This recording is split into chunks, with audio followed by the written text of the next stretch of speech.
Iran மற்றும் லெபனானிலிருந்து ஏவப்பட்ட ஏவுகணை மற்றும் பாலிஸ்டிக் ஏவுகணை தாக்குதல்களால் புதன்கிழமை ஒரு நாளில் மட்டும் 72 இஸ்ரேலியர்கள் காயமடைந்துள்ளதாக இஸ்ரேலிய ஊடகங்கள் தெரிவித்துள்ளன. டெல் அவீவ் மற்றும் அதன் சுற்றுப்புற பகுதிகள் தொடர்ச்சியான கனமான தாக்குதலுக்கு உள்ளாகின. ஒரே தாக்குதல் அலையில் சில நிமிடங்களில் மட்டும் சுமார் 10 ஈரானிய பாலிஸ்டிக் ஏவுகணைகள் ஏவப்பட்டதாக செய்திகள் வெளியாகியுள்ளது. தாக்குதல்கள் ஒரு முனையில் மட்டும் நிகழவில்லை. லெபனானில் இருந்தும் ஒரே நேரத்தில் ராக்கெட் தாக்குதல்கள் நடைபெற்றுள்ளன. இஸ்ரேலிய ஊடகங்கள் ஈரானின் தாக்குதல் திறன் இன்னும் கணிசமான அளவில் உள்ளது என ஒப்புக்கொண்டுள்ளன. பல வாரங்களாக நடைபெற்று வரும் போருக்கு பின்னரும் ஈரான் பெரிய அளவிலான ஒருங்கிணைந்த தாக்குதல்களை மேற்கொள்ளும் வல்லமை கொண்டுள்ளது என இஸ்ரேல் ஊடகங்கள் எச்சரித்துள்ளன.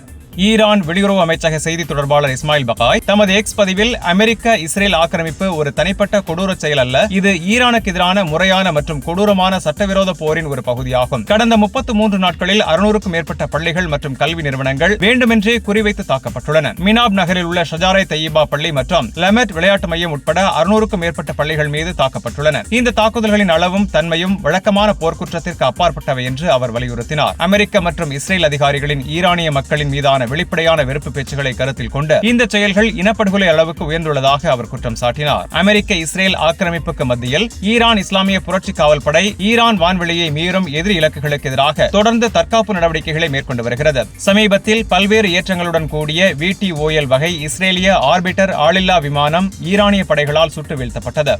மார்ச் 28, 2026 அன்று எடுக்கப்பட்ட செயற்கைக்கோள் படங்களில் சவுதி அரேபியாவின் இளவரசர் சுல்தான் விமானப்படை தளம் மீதான தாக்குதலுக்கு பிந்தைய நிலையில் பாதுகாப்பு இல்லாத நிலையில் தெளிவாக தெரிகிறது. தாக்குதலின் தீவிரத்திற்கு மத்தியிலும் தாக்குதலுக்கு அடுத்த நாள் 3 E-3 சென்ட்ரி விமானங்களும் 3 E-2D ஹாக்கி விமானங்களும் திறந்த வெளியில் பாதுகாப்பின்றி நிற்பது காணப்படுகிறது. சவுதி அரேபியாவின் எண்ணெய் ஏற்றுமதி மார்ச் மாதத்தில் 50% வீழ்ச்சியடைந்துள்ளது. பிப்ரவரியில் நாள் ஒன்றுக்கு சராசரியாக 66.6 லட்சம் பீப்பாயாக இருந்த ஏற்றுமதி மார்ச்சில் 33.3 லட்சம் பீப்பாயாக குறைந்துள்ளது.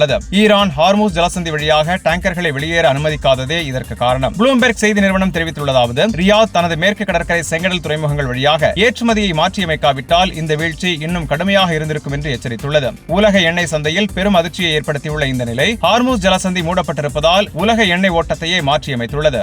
அமெரிக்காவும் ஈரானும் சாத்தியமான போர் நிறுத்தம் குறித்து இடைத்தரகர்கள் மூலம் பேச்சுவார்த்தை நடத்தி வருகின்றன. ஹார்மூஸ் ஜலசந்தியை மீண்டும் திறப்பதற்கு பதிலாக போர் நிறுத்தம் என்ற நிபந்தனையில் பேச்சுகள் நடைபெறுவதாக ABC செய்தி நிறுவனம் தெரிவித்துள்ளது. அமெரிக்க துணை அதிபர் JD வான்ஸ் பாகிஸ்தான் மத்தியஸ்தர்கள் மூலம் ஈரானிய அதிகாரிகளுக்கு செய்திகளை அனுப்பியுள்ளார். ட்ரம்ப் உத்தரவின்படி ஹார்மூஸ் ஜலசந்தி திறக்கப்பட்டால் அமெரிக்கா போர் நிறுத்தத்தை பரிசீலிக்கும் என்று தெரிவிக்கப்பட்டுள்ளது. ஒப்பந்தம் எட்டப்படாவிட்டால் ஈரானின் உள்கட்டமைப்புகள் மீதான அழுத்தம் அதிகரிக்கும் என்றும் எச்சரிக்கை விடுக்கப்பட்டுள்ளது.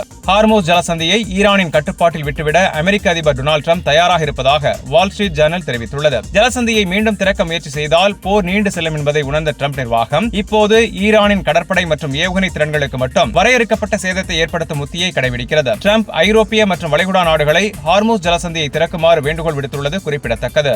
இடைத்தரகர்கள் மூலம் வந்த செய்திகளை ஈரான் கவனமாக ஆய்வு செய்து வருவதாக வெளியுறவு அமைச்சக செய்தி தொடர்பாளர் இஸ்மாயில் பகாய் தெரிவித்துள்ளார். எந்த வகையான ஆக்கிரமிப்புக்கும் தரைவழி தாக்குதல் உட்பட ஈரான் முழுமையாக தயாராக இருப்பதாக அவர் வலியுறுத்தினார். அமெரிக்காவின் கோரிக்கைகள் ஒழுங்கற்றவை மற்றும் நிறைவேற்ற முடியாதவை என்று அவர் கூறினார். ஈரானிய மக்களுக்கு முக்கியம் என்பது அமெரிக்க இஸ்ரேல் ஆக்கிரமிப்புக்கு எதிராக தங்களை பாதுகாப்பதுதான் என்று பகாய் தெரிவித்தார். அணு வசதிகளில் உள்ள செறிவூட்டப்பட்ட பொருட்கள் இடிபாடுகளுக்குள் உள்ளன என்றும் அவை மறைக்கப்படவில்லை என்றும் அவர் தெளிவுபடுத்தினார்.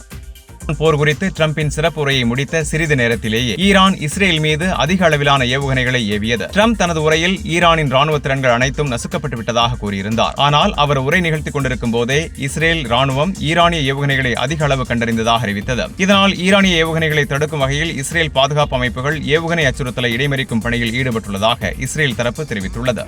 அடுத்த 2 முதல் 3 வாரங்களில் ஈரானை மிக கடுமையாக தாக்கப் போவதாக ட்ரம்ப் அறிவித்திருக்கிறார். ஈரானிய மின் உற்பத்தி நிலையங்களுக்கு அச்சுறுத்தல் விடுத்தார். நமது நோக்கங்கள் முழுமையாக நிறைவேறும் வரை தொடர்ந்து செயல்படுவோம். அமெரிக்காவின் அனைத்து நோக்கங்களையும் மிக விரைவில் நிறைவேற்றும் பாதையில் இருக்கிறோம் என்று அமெரிக்க அதிபர் கூறினார். அடுத்த 2 முதல் 3 வாரங்களில் ஈரானை மிக கடுமையாக தாக்கப் போகிறோம். ஈரானை அவர்கள் சேர வேண்டிய கல் யுகத்திற்கு திருப்பி அனுப்பப் போகிறோம் என்றும் ட்ரம்ப் தெரிவித்தார். ஆட்சி மாற்றம் தங்கள் இலக்கு அல்ல என்றாலும் அவர்களின் முதல் தலைவரின் மரணத்தால் ஆட்சி மாற்றம் ஏற்பட்டுவிட்டதாக கூறினார். ஒப்பந்தம் எட்டப்படாவிட்டால் ஈரானின் மின் உற்பத்தி நிலையங்கள் அனைத்தையும் ஒரே நேரத்தில் கடுமையாக தாக்குவோம் என்றும் எச்சரித்தார்.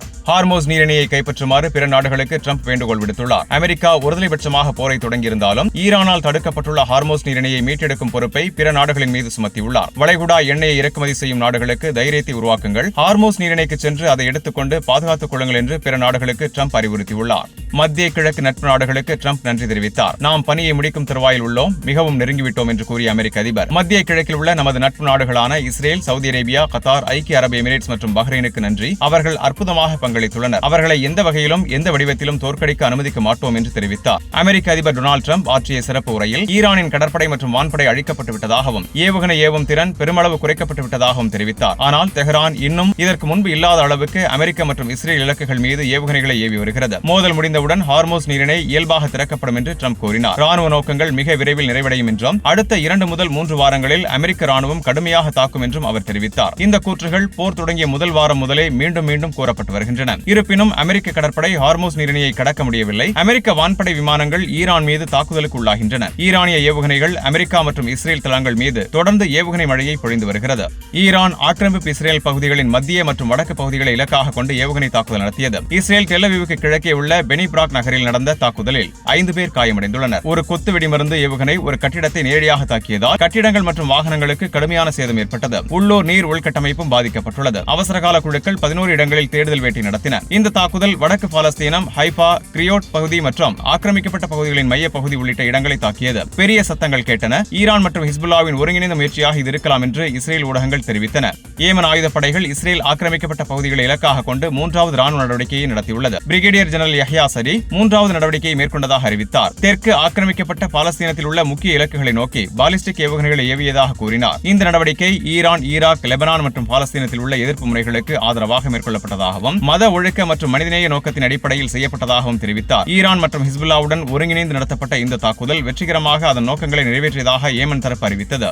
ஈரான் மீதான போர் அமெரிக்காவுக்கு பெரும் இழப்பை ஏற்படுத்தியுள்ளது என்று தி டைம்ஸ் செய்தி வெளியிட்டுள்ளது. பல தசாப்தங்களுக்கு பிறகு முதல் முறையாக அமெரிக்க படைகள் முழு திறனுள்ள அரசுக்கு எதிராக போரிடுகின்றன. ஈரானிய ஏவுகணை மற்றும் ட்ரோன் தாக்குதல்கள் அமெரிக்க தளங்களுக்கு கடுமையான சேதத்தை ஏற்படுத்தியுள்ளன. சவுதி அரேபியாவின் பிரின்ஸ் சுல்தான் வான்படை தளத்தில் E3 சென்ட்ரி அவாக்ஸ் ரேடார் விமானம் அழிக்கப்பட்டது உள்ளிட்ட உயர் மதிப்புள்ள உபகரணங்கள் நாசமாகியுள்ளன. 50 கிலோ வெடிபொருள் கொண்ட ஷாஹித் 136 ட்ரோன்கள் அமெரிக்க பாதுகாப்பு அமைப்புகளை ஊடுருவி பெரும் சேதத்தை விளைவித்துள்ளன. 300க்கும் மேற்பட்ட அமெரிக்க படை வீரர்கள் காயமடைந்துள்ளனர். 13 பேர் உயிரிழந்துள்ளனர். ரஷ்யா ஈரானுக்கு ஆதரவளித்து மேம்படுத்தப்பட்ட ட்ரோன்களை வழங்கியுள்ளது. அமெரிக்க தளங்களுக்கு ஏற்பட்ட சேதம் சுமார் $1.5 பில்லியன் என்று மதிப்பிடப்பட்டுள்ளது. சவுதி அரேபியாவில் உள்ள பிரின்ஸ் சுல்தான் வான்படை தளம் பலமுறை தாக்குதலுக்கு உள்ளாகியுள்ளது. மார்ச் 1 அன்று ஒரு ட்ரோன் தாக்குதலில் ஒரு படை வீரர் கொல்லப்பட்டார். மார்ச் 13 அன்று 5 KC-135 டேங்கர்கள் சேதமடைந்தன. மார்ச் 27 அன்று 29 ட்ரோன்கள் மற்றும் 6 பாலிஸ்டிக் ஏவுகணைகள் தாக்கியதில் E3 சென்ட்ரி விமானம் அழிக்கப்பட்டது. பல டேங்கர்கள் சேதமடைந்தன. 15 படை வீரர்கள் காயமடைந்தனர். கத்தாரில் உள்ள அல் உதைத் அருகில் ஒரு $1 பில்லியன் மதிப்புள்ள ரேடார் அமைப்பு அழிக்கப்பட்டது. பஹ்ரைனில் உள்ள 5வது கடற்படை தலைமையகம் சேதமடைந்தது. குவைத், ஐக்கிய அரபு எமிரேட், ஜோர்டான், ஈராக் உள்ளிட்ட இடங்களில் உள்ள அமெரிக்க தளங்களும் தாக்குதலுக்கு உள்ளாகியுள்ளன. அக்டோபர் 2023 முதல் மேற்கு ஆசியாவில் 750க்கும் மேற்பட்ட அமெரிக்க படை வீரர்கள் கொல்லப்பட்டோ அல்லது காயமடைந்தோ உள்ளனர் என்று தி இன்டர்செப்ட் பகுப்பாய்வு தெரிவிக்கிறது. அமெரிக்க மத்திய கட்டளை மையமான சென்காம் வெளியிட்ட தகவல்கள் முழுமையற்றவை என்றும் படை இழப்புகள் மறைக்கப்படுவதாகவும் குற்றச்சாட்டு எழுந்துள்ளது. சமீபத்தில் பிரின்ஸ் சுல்தான் வான்படை தளத்தின் மீதான தாக்குதலில் குறைந்தது 15 அமெரிக்க படை வீரர்கள் காயமடைந்துள்ளனர். சென்காம் வெளியிட்ட 303 பேர் காயமடைந்ததாக கூறிய எண்ணிக்கையில் இது சேர்க்கப்படவில்லை. உயிரிழப்புகள் குறித்த முழு விவரத்தையும் சென்காம் வெளியிடவில்லை என அந்த பகுப்பாய்வு தெரிவித்துள்ளது.